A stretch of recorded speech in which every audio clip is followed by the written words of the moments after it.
Hey everyone, Eric Lundquist from Green Streets, Groundwork Lawrence, here today near Costello Farm on the Shawsheen River.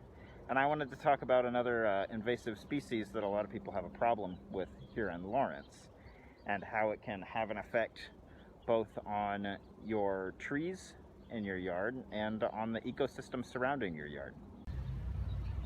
This is a plant called Japanese knotweed. A lot of you probably know it. It's that thing where once it gets in your yard, it's almost impossible to get out. Or maybe when you're walking along a trail like this one, you just see a wall of it. And when we step back and we take a look at this, what you might notice is that there's very few plants that are not as tall as trees that can even survive once the knotweed takes hold like this. Now, why that's really bad is it establishes something called a monoculture. A monoculture is where you have a large amount of square footage of land where only one type of plant is growing. We don't like that because we really want diversity in our ecology.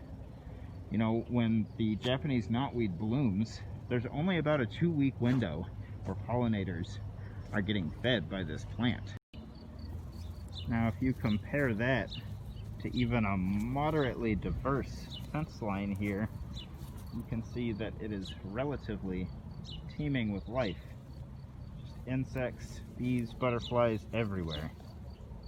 So, since plants make up the base level of our food web systems, having a lack of diversity in our plant life can represent itself in a number of ways.